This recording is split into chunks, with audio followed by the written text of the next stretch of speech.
Olá pessoal, tudo bem? Olha, hernia de disco cervical, vou tentar só o nome aqui. Olha, paciente com hernia de disco cervical, uma dor descendo no ombro, descendo para os dois braços, tá? Essa paciente já fez 5 cirurgias de ombro, fez 2 cirurgias no ombro esquerdo e 3 cirurgias no ombro direito. Lógico, não estou falando que não haveria necessidade, mas tinha sim ruptura de manguito rotador, tanto que ela fez as cirurgias e chegou a ficar, uma delas com 8 anos sem sintomas, mas que levou a sempre a pensar que seria o ombro de novo. Porém, ao avaliar, olha isso, ó, detectaram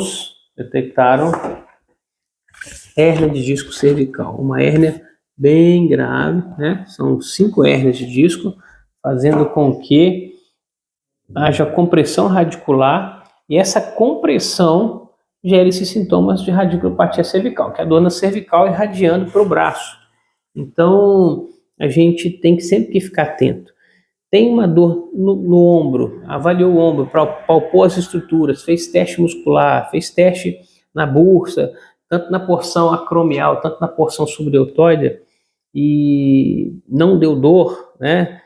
Observe direitinho, você tem características de radiação. Esse paciente, com muita frequência, às vezes confundem que problemas de ombro e às vezes a ressonância mostra que é a hérnia de disco cervical. No caso dessa paciente, ela tem 1, 2, 3, 4, 5 hérnias de disco, 4 mais graves, e na nossa avaliação, 2 hérnias de disco podem estar relacionadas aos sintomas, que são compressões mais graves, compressões paramedianas, ou seja, hérnias que vão na direção da medula, tá? Por isso que ela tem esses sintomas bilaterais, então tá lá no laudo da ressonância comprimindo a face ventral do saco dural.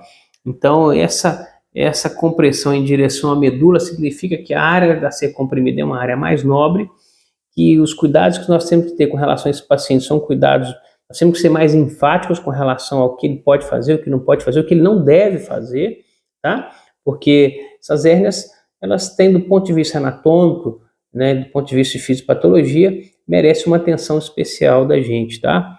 E a melhora desses pacientes com relação ao uso do ozônio está diretamente relacionada à ativação do sistema imunológico, especificamente quando a gente faz o ozônio, a gente tem uma maturação do macrófago na fase M1 para M2, e o macrófago na fase M2 ele tem alta capacidade de fagocitose, fagocitando todo esse núcleo do disco que tá herniado, está extruso, e aí essa sinalização de processo inflamatório faz com que o ozônio, maturando o macrófago para a fase M2, fagocite essa porção herniada e libere essa compressão, melhorando a sintomatologia, tá? Existe um artigo que dá luz a essa nossa informação, que é do Dr. Aníbal Grangeal, um neurocirurgião argentino.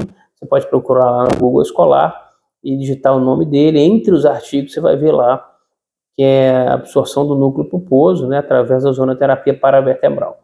E clinicamente nós temos aí uma história grande, mais de 15 anos, que realmente a gente tem feito essas aplicações e os resultados clínicos realmente coincidem com o que foi publicado, e os pacientes melhoram muito, né? Lógico que existem pacientes muito graves, igual uma paciente dessa aqui com artrose severa, paciente de 85 anos, vou confirmar aqui, exatamente, 85 anos, já portadora de artrose.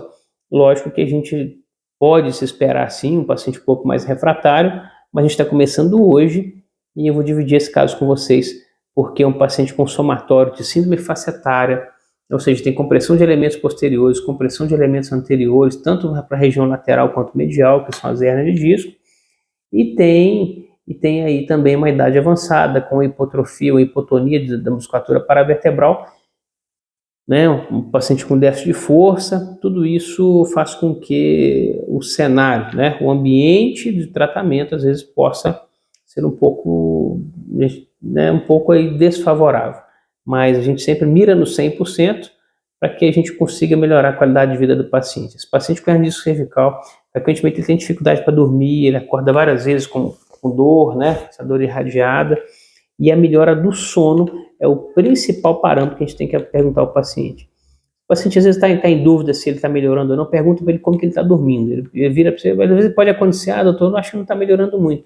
Mas e como é que você está dormindo? Não, eu dormi agora, antes eu acordava 5, 6, 7 vezes à noite, porque a dor me acordava, agora eu estou dormindo direto, eu estou acordando somente uma vez. Então, a melhora do sono, da continuidade do sono, é um excelente termômetro, um excelente fato aí para você ver e evoluir a melhora dos seus pacientes, tá bom? Forte abraço.